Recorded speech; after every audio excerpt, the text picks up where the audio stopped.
Eleições municipais aconteceram sem maiores problemas ocasionados por falta de eletricidade. Entre os países da América do Sul, o Brasil tem o terceiro maior percentual de fontes renováveis. Nova turbina eólica pode gerar eletricidade a partir de tufões. Novo tecido gera eletricidade a partir do movimento. Bom dia, eletricista. Segunda-feira, 3 de outubro. Estes são os destaques do Papo de Eletricista matinal de hoje. Eu sou Bruno Eletricista e na edição de segunda-feira eu apresento as notícias mais relevantes que foram publicadas na sexta, sábado e domingo passado e que são relacionadas ao setor elétrico. Seja bem-vindo à primeira edição matinal de outubro que está começando agora.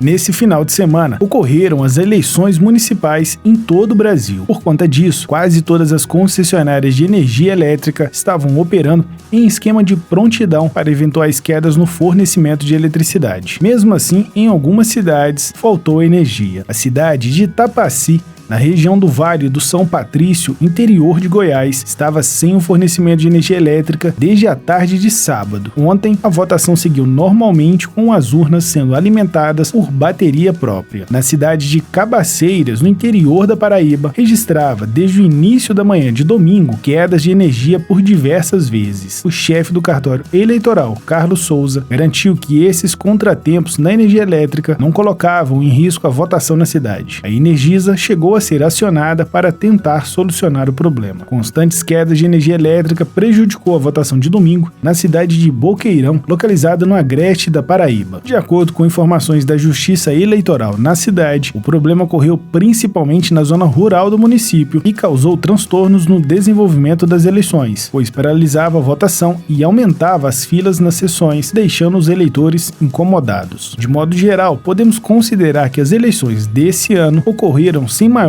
problemas causados por falta de energia.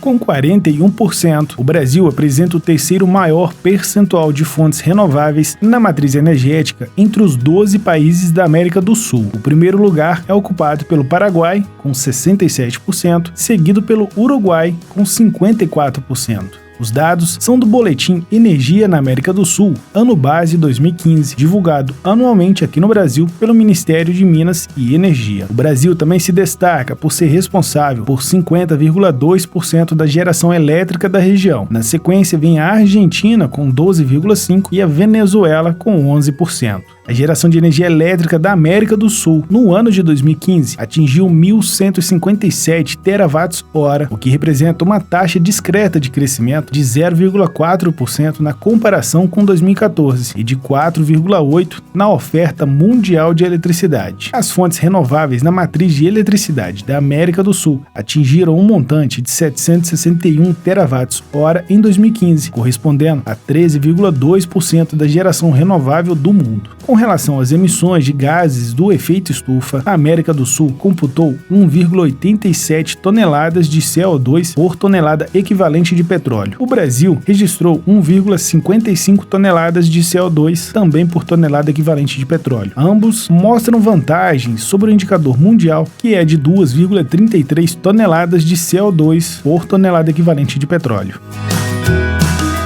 E antes de te falar sobre a nossa próxima notícia, eu quero saber se você já está sabendo sobre o nosso sorteio. No Papo de Eletricista de sábado passado, de número 18, eu entrevistei o engenheiro Hilton Moreno e o diretor de marketing da Cobrecon, Paulo Alessandro. Nós conversamos sobre um livro escrito pelo Hilton e publicado pela Cobrecon, que fala sobre cabos elétricos de baixa tensão conforme a NBR 5410. Um livro bem bacana, rico em conteúdo e que todo eletricista deveria ter. Pois bem, a Cobrecon nos enviou 20 unidades do livro, todas autografadas pelo Hilton, para serem sorteadas aos nossos ouvintes do Papo de Eletricista. Então, se você ainda não se cadastrou para concorrer a um desses livros, entre agora no papodeeletricista.com.br/sorteio. Eu vou repetir, papodeeletricista.com.br/sorteio e cadastre-se. Se você for sorteado, receberá o livro gratuitamente em sua casa. Então corre lá e boa sorte!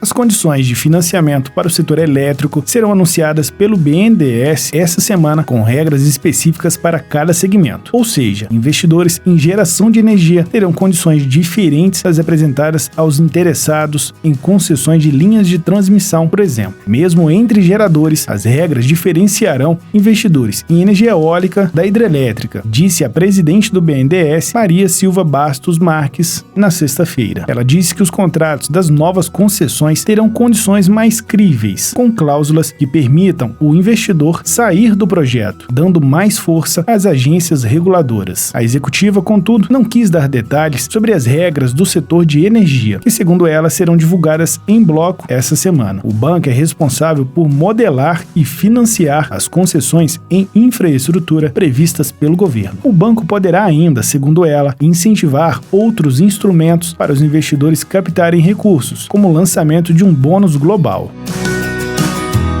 Outubro será o 7º mês consecutivo sem cobrança extra na conta de energia elétrica. Segundo a ANEEL, além da evolução positiva das chuvas durante o chamado período úmido de 2016, a bandeira verde também se justifica pela redução da demanda por eletricidade decorrente da retração econômica e pela entrada em operação de novas usinas no sistema.